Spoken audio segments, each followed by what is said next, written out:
ओम शांति। कैसा था कल का बाबा? बहुत अच्छा था। क्या बोला बाबा ने? मीठा बोलो। ऐसा ही था ना, या सीरियस था? नहीं ना। क्या देखना चाहता है हमें वो?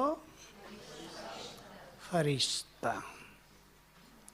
कई लोग नहीं समझते कि बाबा क्या बोल रहा है।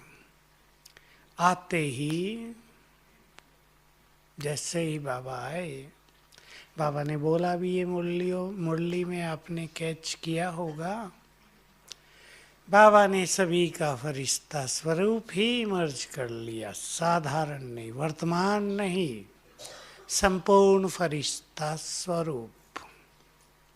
और यज्ञ आदि में सबके पास ये मान्यता ही थी कि सूक्ष्म लोक में हम सबका फरिश्ता स्वरूप पहले से ही स्थित है। उसे देखो, उसे समझो और वैसा ही बनने का पुरुषार्थ करो। फिर धीरे धीरे बाबा ने बातें स्पष्ट की कि नहीं, ब्रह्मा भी फरिश्ता बनता है, वैसा तुम्हें भी फरिश्ता बनना है। तो कल बाबा दो ही चीज देख रहे थे, चमकती हुई मणियां और फरिश्ता स्वरूप।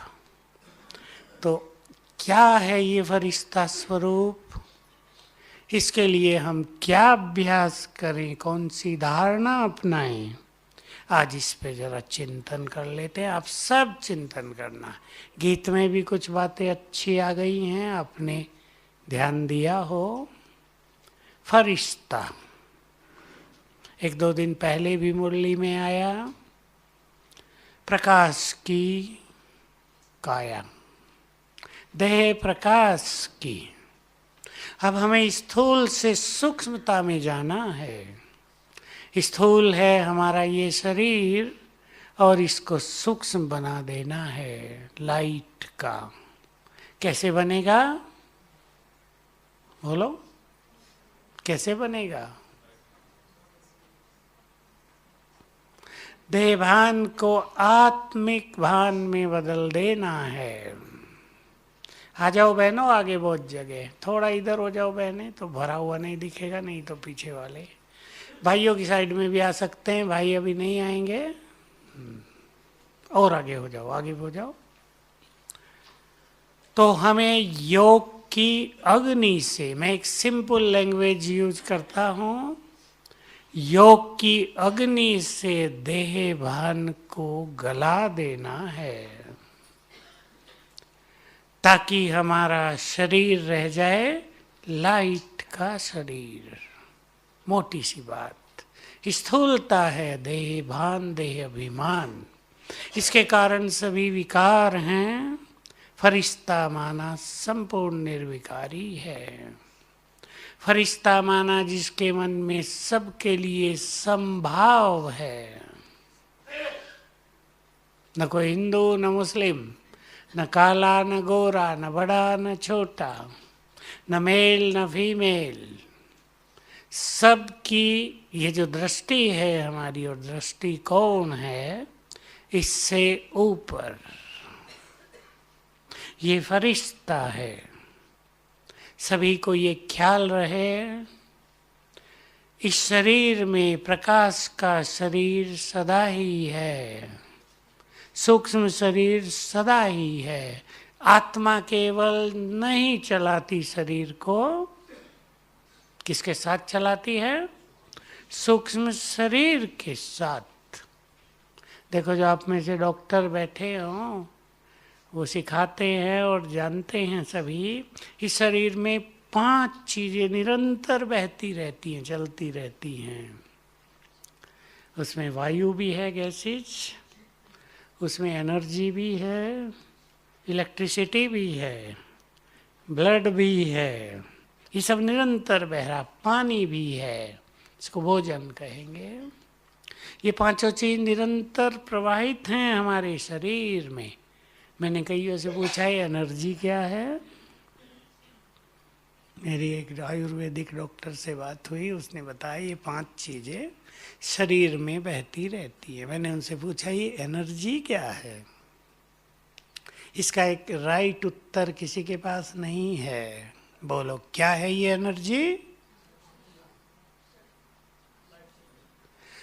हमारे मन के संकल्पों के शरीर में फैले हुए वाइब्रेशंस, ये मन की शक्ति, मन से ही एनर्जी, आत्मा का ही है वो, आत्मा की एनर्जी है, आत्मा के वाइब्रेशंस, शरीर मन के वाइब्रेशंस। तो ये हमारे मन के वाइब्रेशंस इस तन में सूक्ष्म शरीर बनाते रहते हैं, उसका रूप बदलता रहता है। जब आत्मा बहुत पतित है, विकारों में है, तो ये सूक्ष्म शरीर काला, और जब वो सतयुग में है तो ये सूक्ष्म शरीर गोल्डन, और जब वो फरिश्ता बनती है सफेद। हमारे पुण्य बहुत हैं तो बहुत अच्छा है ये शरीर। देखो आप एक उदाहरण ले लें, आपके घर में कोई बहुत सुंदर प्रोग्राम चल रहा है, बहुत सुंदर फंक्शन जिसमें आनंद का माहौल है, सब बहुत खुश हैं, आपके चेहरे कैसे हो जाते हैं? क्या हुआ? मन प्रसन्न है ना, तो मन से उसी तरह की एनर्जी, वाइब्रेशंस पूरे देह में फैलने लगे। रोम रोम पुलकित है, तब होता है या नहीं? ये मन की एनर्जी है। तो मन की एनर्जी से बनता है ये सूक्ष्म शरीर इस स्थूल शरीर में। तो आत्मा हमेशा ही 2 शरीरों में बैठी है, बाहर स्थूल, बिल्कुल इसमें फैला हुआ ऐसा ही सूक्ष्म। जब कोई भी आत्मा देह छोड़ती है तो इस सूक्ष्म शरीर सहित बाहर जाती है। बाबा ने भी देखा था ना, उसके बाबा ने नहीं, बाबा के काका का मूलचंद का शरीर छूट रहा था, सुनिए कहानी। तो उसको महसूस हुआ पैरों से आत्मा निकल रही है। वो आत्मा नहीं निकलती पैरों से, सूक्ष्म शरीर वहां से सिमटने लगता है।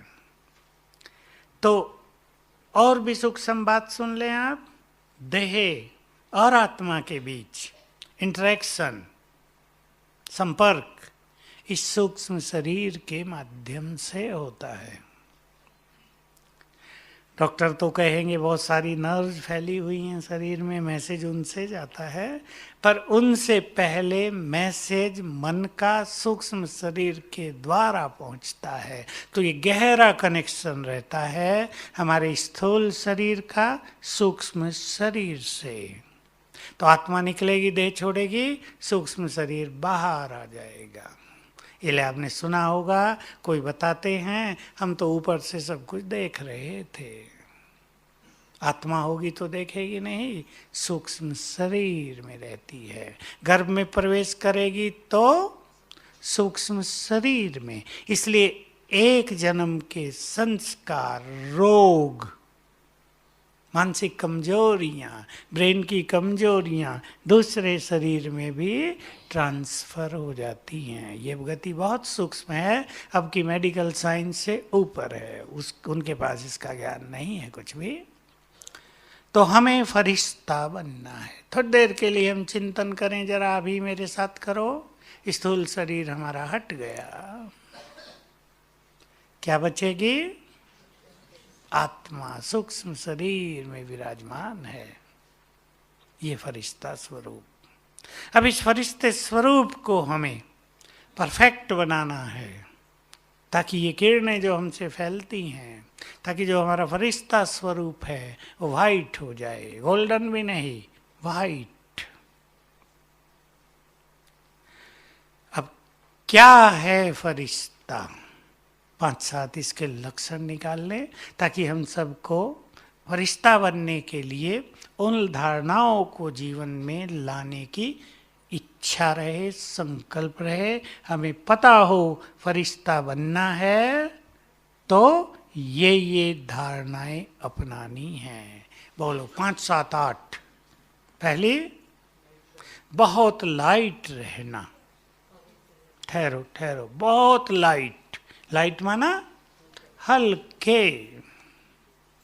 जैसे सिर पर कोई बोझ नहीं, चिंता नहीं। देख लें सभी, हमें दिनों दिन लाइट होते जाना है। सेवाओं का भी बोझ नहीं, गृहस्थ का भी बोझ नहीं, जिम्मेदारियों का भी बोझ नहीं। ये कला ज्ञान के बल से हमें डेवलप करनी है, सीखनी है। ठीक है, बहुत बड़ा टॉपिक है ये लाइट रहना। इस पे सभी चिंतन करेंगे। कौन कौन से बाबा के ज्ञान के महावाक्य हमें लाइट बनाते हैं। तो मन लाइट होगा तो मन से एनर्जी कैसी फैलेगी देह में? लाइट, सफेद फैलेगी। मन की लाइट लाइट फैला देगी शरीर में, और हमारा ये सूक्ष्म शरीर बहुत तेजस्वी होता जाएगा। देखो ब्रह्मा बाबा का देखे आप, तो ब्रह्मा बाबा के लास्ट दिनों में देखने वालों को ऐसा प्रतीत होता था कि जैसे बाबा का स्थूल शरीर है ही नहीं। कईयों को लगता था जैसे रुई का हो गया है। कईयों को दिखाई देती थी लाइट फैलती हुई। ब्रह्मा तो सबसे बड़े तपस्वी हैं, हम सब तो उस तपस्या तक कभी पहुंच नहीं सकते। और आगे हो जाओ बहने। हाँ, तो ब्रह्मा जैसी तपस्या हमें करनी होगी अपने को लाइट बनाने के लिए। दूसरी धारणा, फरिश्ता माना किससे ऊपर? देहभान से ऊपर। बाबा ने तो एक सिंपल शब्द बोला था, आजकल भूल गए हम सब उसको। फरिश्ता अर्थात जिसका कोई रिश्ता नहीं। पर ये बात छोटी तो नहीं है ना, सारे तो रिश्ते जुड़े हुए, हजारों हजारों, एक एक से हजार हजार जुड़े हुए हैं। अभी इन रिश्तों के बंधन को कैसे काटेंगे? रिश्ते तो रहेंगे। आप गृहस्थ में रहते हैं, आपके हमारा बच्चों से कोई रिश्ता नहीं, परिवार वाले पीटना शुरू कर देंगे आपको। कहाँ से, किसने ज्ञान सिखाया इनको ये ऐसा? रिश्ते हैं, लेकिन रिश्तों को अलौकिक बना देना, रिश्तों को आत्मिक रिश्ते बना देना, रिश्तों के बंधनों से स्वयं को मुक्त कर लेना, ये फरिश्ता। इसलिए फरिश्ता माना बंधन मुक्त, योग युक्त। अगर हम सबसे पहली धारणा लक्षण लें फरिश्ते का, योग युक्त। बुद्धि एक के सिवाय कहीं भी नहीं, ये है फरिश्ता स्वरूप। जिसकी दृष्टि एक के सिवाय कहीं नहीं, ये है फरिश्ता स्वरूप। तो देहभान से ऊपर आत्मिक दृष्टि में स्थित, इसके लिए लंबी साधना चाहिए। क्लास करने और कराने से काम नहीं चलेगा। लंबी साधना, आत्मा के सिवाय कुछ दिखाई न दे हर एक के तन में, ये लंबे काल की प्रैक्टिस। बच्चों से शुरू करें बहनें, अपने छोटे घर में जो छोटे बच्चे, उनसे शुरू करें। जो घर के मेंबर्स हैं उनसे शुरू करें। सब आत्माएं हैं।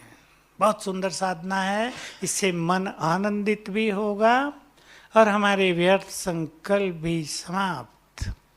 जिनको व्यर्थ को समाप्त करना है वो ये पहली प्रैक्टिस चालू करके देखे क्या होता है।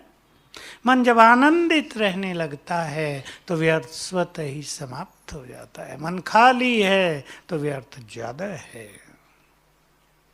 और आगे चलें। फरिश्ता माना, एक इससे पहले मैं ले लेता हूं पवित्रता से, बहुत शक्तिशाली, निर्भय।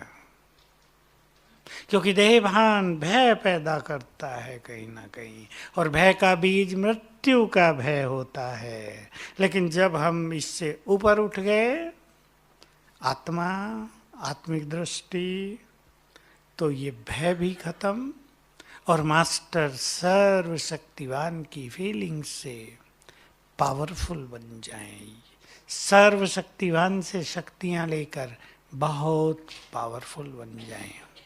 बहुत साल पहले 92 में मुझे किसी ने बाइबिल में लिखित फरिश्तों के लक्षण भेजे थे। तब मैंने एक लेख भी लिखा ज्ञानामृत में, उनमें से 10 मैंने चुन लिए थे, बाकी तो रिपीट थे। 100 लिखे थे, वो 10 में सब 100 के 100 आ गए। उसमें एक ये भी था, फरिश्ते बहुत शक्तिशाली होते हैं। फरिश्ते सबके होते हैं, किसी एक के नहीं, फरिश्ते सबके होते हैं। फरिश्ते बहुत पवित्र होते हैं। तो हम वो सबके हैं। इसमें बाबा के बहुत सुंदर महावाक्य हैं, आप सबने वो नहीं सुने हैं क्योंकि बहुत पहले हैं। बाबा कहा करते थे, जैसे सभी ये कहते हैं बाबा मेरा है, वैसे ही तुम्हारे लिए भी सब कहें ये हमारे हैं। सोच लो इसके लिए क्या क्या चाहिए। कोई हमसे कोई लेने आया और हमने उसको झिड़क दिया, है भागो यहाँ से, तो वो कहेगा ये मेरे हैं। कोई कठिनाई में है, हमसे कुछ पूछने आया, मदद में लेने आया, हमने उसकी सुनी नहीं, अपनी सुना दी, वो कहेंगे ये हम मेरे हैं। सूक्ष्म बात है सूक्ष्म है ना, ये मेरे हैं। बाबा ने स्पष्ट किया था सतयुग में, विश्व महाराजन को सभी इस नजर से देखेंगे ये हमारे हैं। वहां ये बड़ा अंतर नहीं होगा कि कोई उनके पास जा ही ना सके, पुलिस खड़ी हो, बहुत सारे सेक्रेटरी हों, परमिशन लेनी पड़े। जैसे वो परिवार के हेड हैं, आराम से मिले जुलेंगे। राजाओं में भी ये रहा है, कोई भी राजाओं के पास जा सकते थे।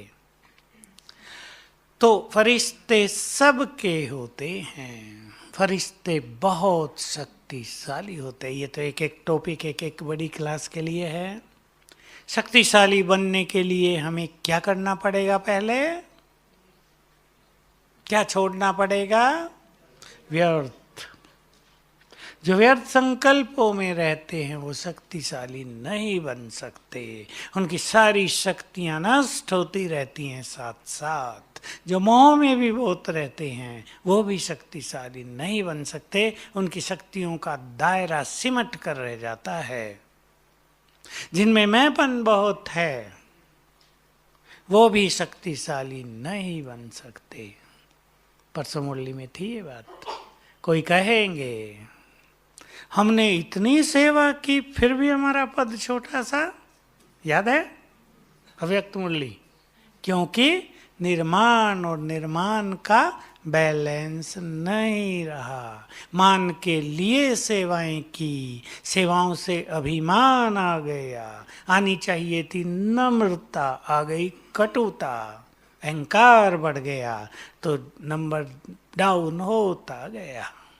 हम सभी को ये ध्यान रखना है, हमारा जो ये रूहानी मार्ग है, स्पिरिचुअलिटी है, इसमें नम्रता, निरहंकारिता, ह्यूमिलिटी, यही हमारे मुख्य लक्षण होने चाहिए।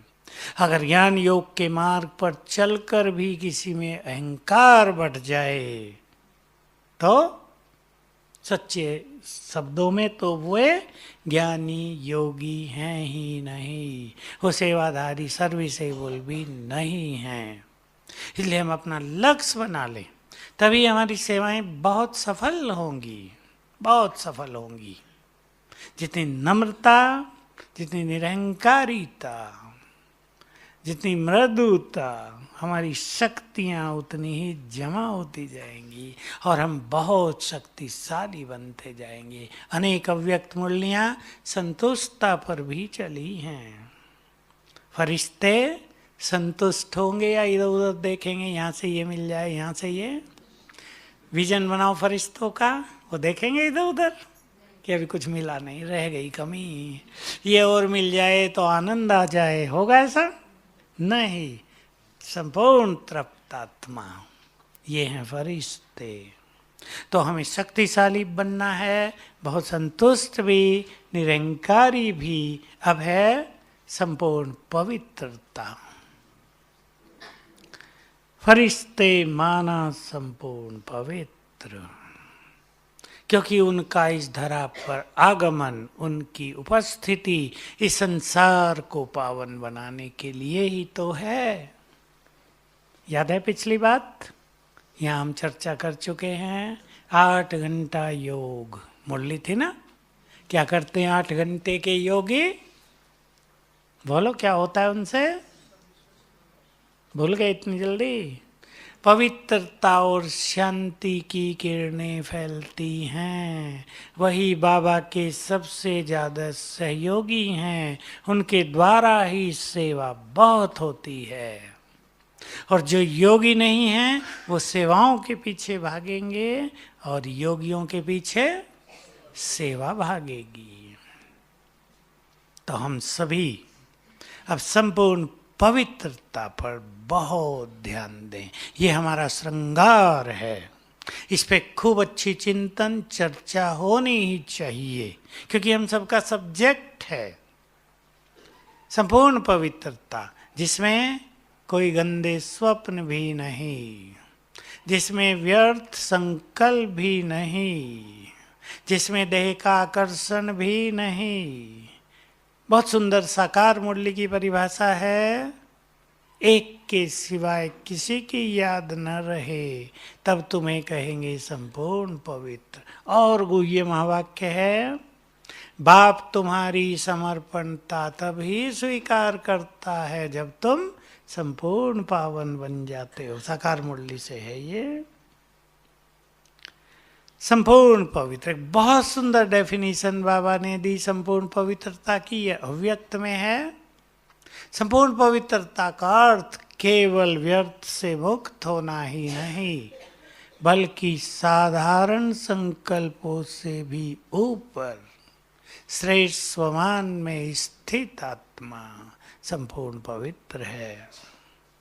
हम एक चीज बहुत अच्छी तरह जान लें, एक है पवित्र बनना, दूसरा है पवित्रता का बल जमा करना। किसी की पवित्रता केवल लाइट बनती है और किसी की पवित्रता माइट, बहुत बड़ा बल। धर्म के लिए ये सबसे बड़ी शक्ति है पवित्रता। मैं खोल कर ही जरा कह देता हूँ, जिन सेंटरों में पवित्रता बहुत ज़्यादा है वहाँ सेवा भी बहुत ज़्यादा है। वहाँ सेंटर निर्विघ्न हैं, और जहाँ थोड़ी सूक्ष्म भी पवित्रता होगी विघन ही विघन रहेंगे। है पवित्रता दूसरों के अभिमान को बढ़ाएगी। अननेसेसरीली बिना कारण के कोई ना कोई विघन डालने वाले बाबा के बच्चे निकल जाएंगे। आजकल विघन बाहर से नहीं आते, अपनों से आते हैं, और विघन डालने वाले बड़े खुश होते हैं।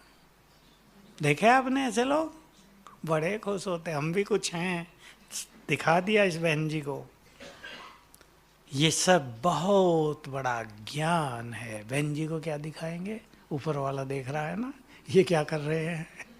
अब वो देख के क्या करेगा, फिर वो भी तो दिखाएगा कि अब देखो इसका फल क्या होता है। बाबा ने बोल दिया मुरली में, साकार में, नजदीक में ही, जो इस महान यज्ञ में विघन डालते हैं उनकी जब दुर्गति होगी तो सारा संसार उसे देखेगा। ये भी समय आ गया है, अब समीप आ रहा है। तो बहुत पवित्र। अब ये जबरदस्ती आएगी पवित्रता या कैसे कैसे आएगी?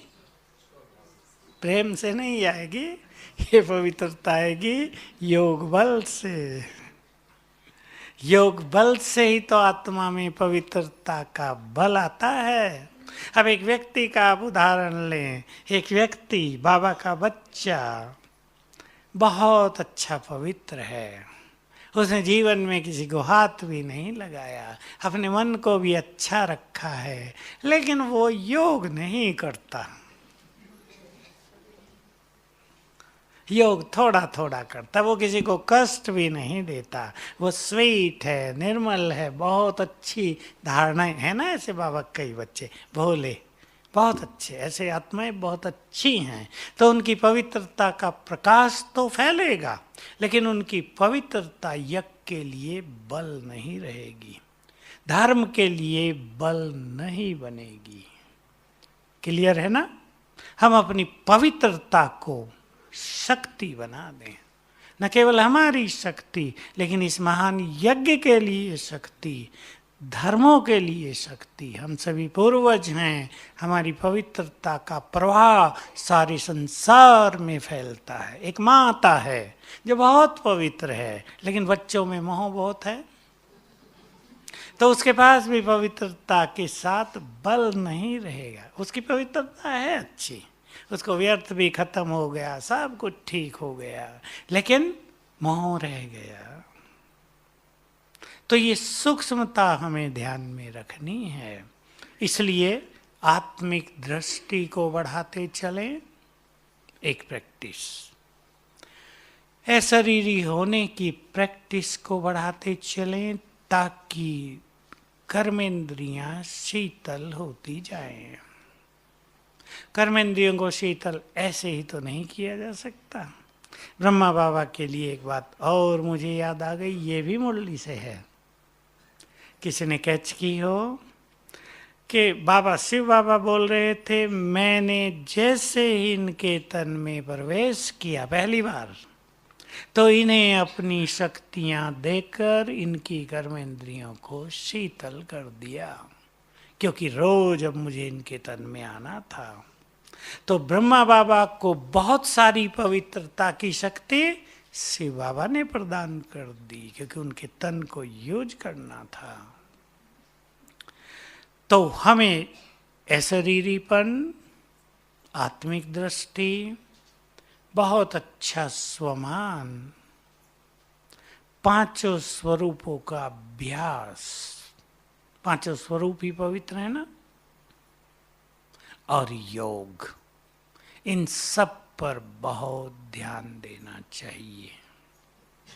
पांचों स्वरूपों का अभ्यास, आत्मिक स्वरूप भी बहुत पवित्र।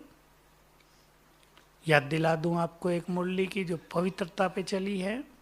पांचों स्वरूपों की प्योरिटी का वर्णन किया बाबा ने।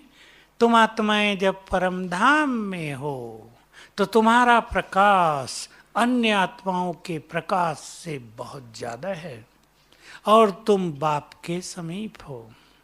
जो जितना पवित्र वो उतने ही बाबा के समीप हैं परम धाम में। देव स्वरूप तुम्हारा, बाबा ने कहा था एक एक को अपने सामने लाओ, संपूर्ण पवित्र है। उनके दर्शन मात्र से ही भक्त पवित्र हो जाते हैं, सबके चित्त निर्मल हो जाते हैं।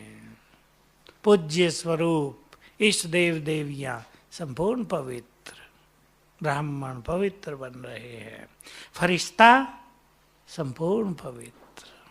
तो अपने पांचों स्वरूपों को जितना याद करेंगे, प्योरिटी की पावर, प्योरिटी की स्थिति बढ़ती ही जाएगी। और चले आगे फरिश्ता, जिसके मन में किसी के लिए भी घृणा भाव न हो। बहुत सुंदर महावाक्य थे परसों ही, जो अगेंस्ट को एडजस्ट करे। इंग्लिश के शब्द थे, अब पढ़ने वालों ने हिंदी बनाई थी या नहीं मुझे पता नहीं। यहाँ जो अगेंस्ट है, जो विरोधी है, संगठन में होते हैं ना, 5 का संगठन है, एक टेढ़ा चलने वाला है, हम सोचते हैं हमारे अगेंस्ट है ये व्यक्ति, उसको भी एडजस्ट करें, मिला दें। ये है निर्माण और निर्माण का बैलेंस। परसों की मुरली, संडे परसों ही था ना, परसों की मुरली में तो कितनी गुह्यता बाबा हमें देता है, कितना ऊंचा उठाता है कि हमारी दृष्टि में कोई भी हमारा विरोधी न लगे। लगता तो है ना, भाई ये सहयोगी है, ये विरोधी है, ये हमें बहुत प्यार करता है, हम इसे बहुत प्यार करते हैं, ये थोड़ा टेढ़ा चलता है, बड़ा हमसे गड़बड़ करता है, तो हम भी उससे थोड़ा दूर रहते हैं। सबके साथ हो रहा है, लेकिन अगेंस्ट को एडजस्ट करना बड़ा भारी चैलेंज है। शत्रुओं को भी अपने पास रख लेना, मुझे याद आ गई, उसमें दिखाया था चंद्रगुप्त के सीरियल में, जब उनको विजय यात्रा पर भेजना था चंद्रगुप्त को, तो साथी कौन ले जाएं? तो चाणक्य ने कहा मित्रों को साथी नहीं बनाना है, जो तुम्हारे शत्रु हैं उन्हें ले जाओ।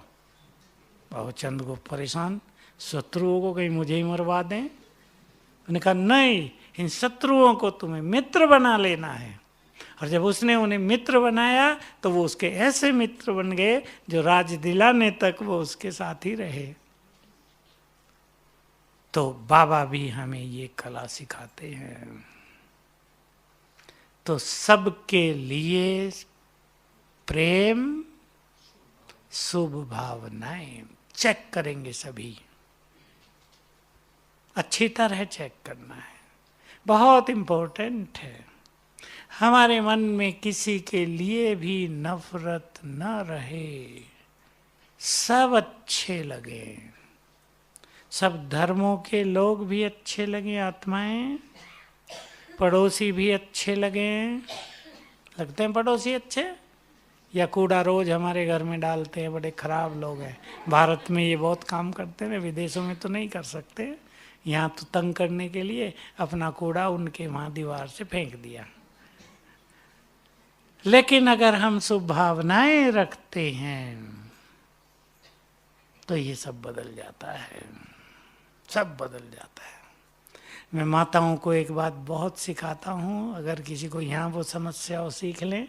कल भी एक ग्रुप में 2 माताएं बड़े अच्छे घर की, कहा हम बहुत बांधेली हैं। कितने समय से? 5 साल से ज्ञान में, बहुत बांधेली, बहुत बांधेली।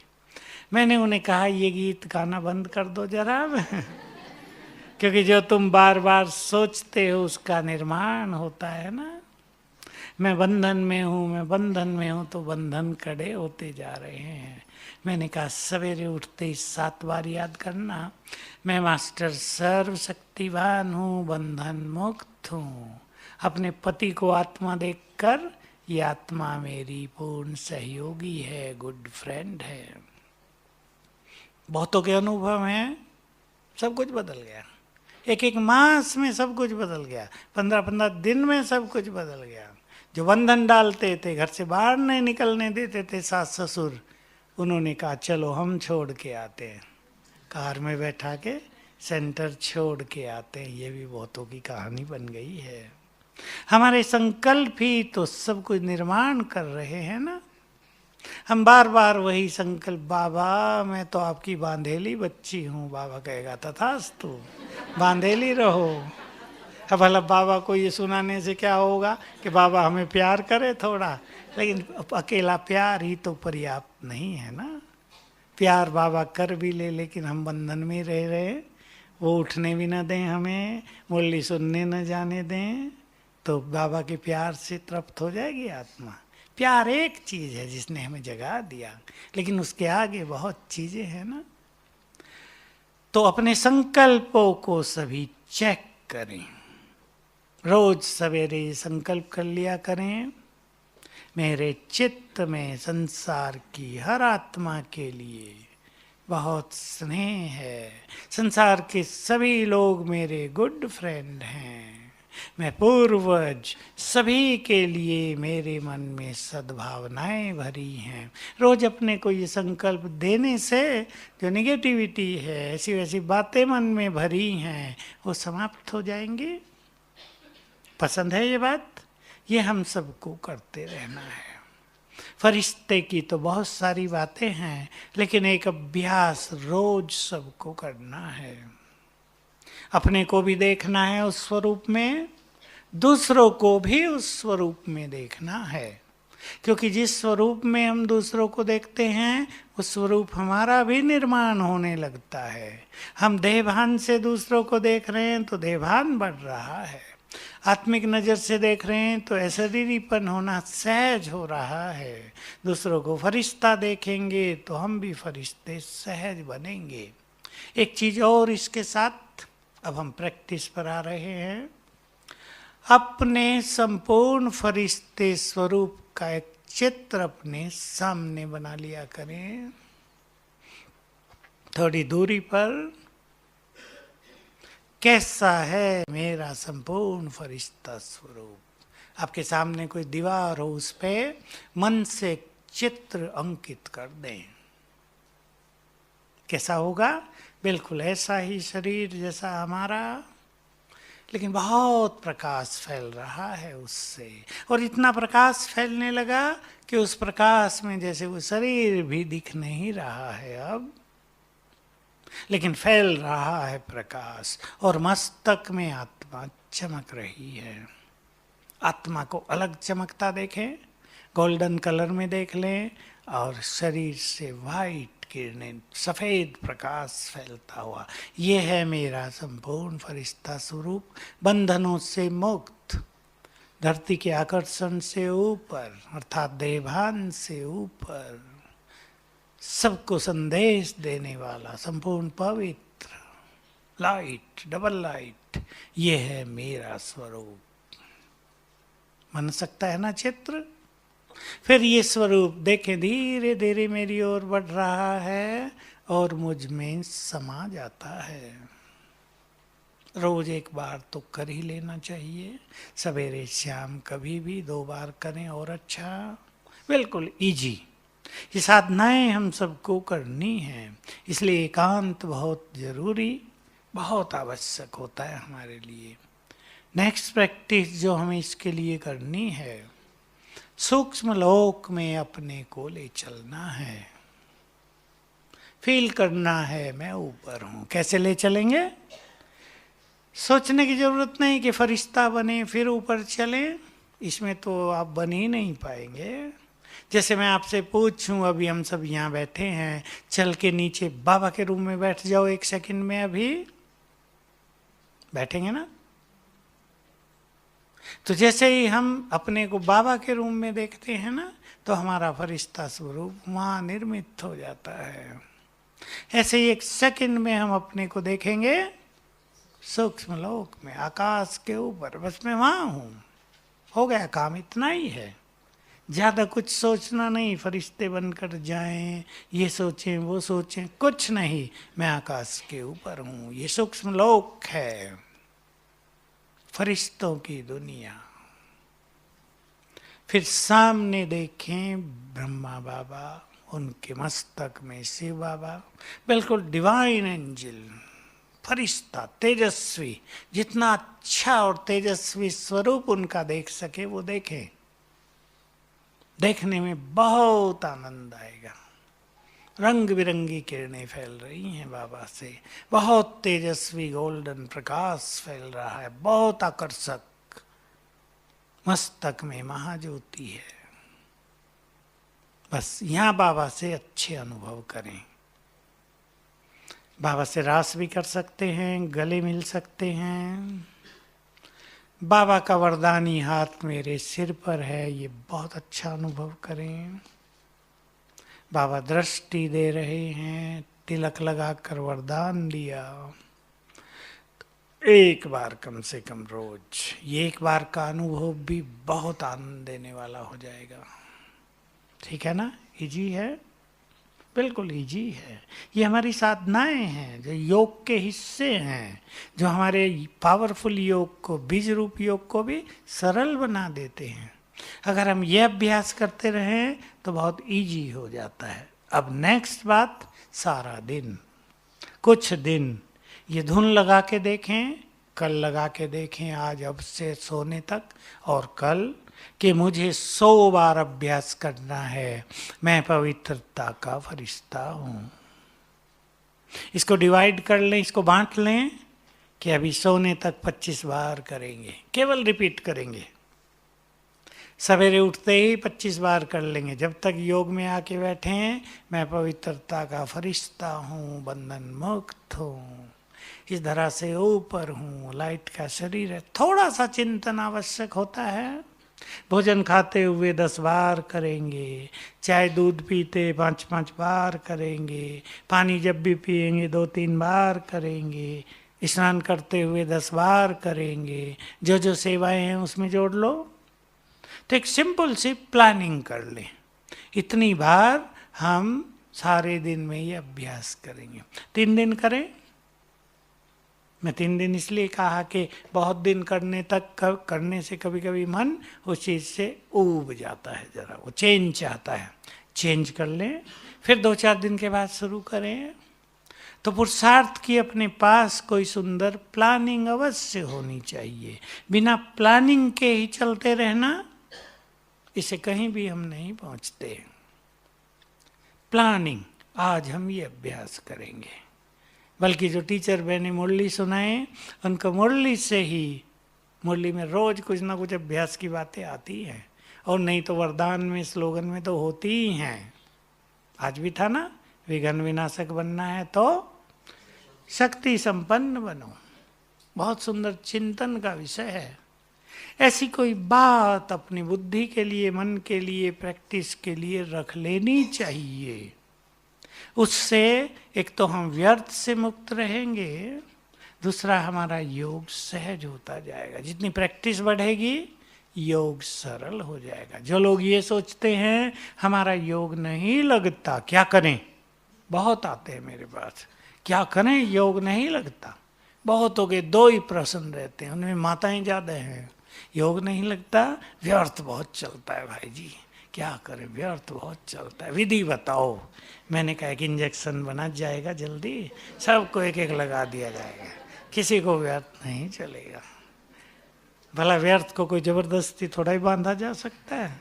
ज्ञान के यूज के द्वारा अपने को व्यर्थ से बचाना है। चिंता होती है तो हम क्या सोचें जो चिंता ना हो। डर लगता है तो क्या सोचें जो डर न लगे। बोझ लगता है जिम्मेदारियों का तो क्या संकल्प करें जो हल्के रहें। तो बाबा ने संकल्प दिए हैं ना, बहुत सुंदर। जो ज्ञान बाबा के बच्चों के पास है वो संसार के वेद के विद्वानों के पास, शंकराचार्यों के पास है ही नहीं। उन्हें चिंता होने लगे तो उन्हें ये पता नहीं कि चिंता बाबा कह रहा मुझे दे दो, तुम निश्चिंत हो जाओ। ये हमारे सामने है कि बाबा सामने बैठकर कह रहा है तुम चिंता क्यों करते, मैं हूं ना। उनके पास ये विचार नहीं है। तो सभी बहुत अच्छी प्रैक्टिस करेंगे। और कल तो सामने बैठकर बाबा हमें देख रहे थे, रोज ऊपर से देखे फरिश्ते रूप में। अब इसी स्वरूप में बैठेंगे और सूक्ष्म लोक में। ओम शांति।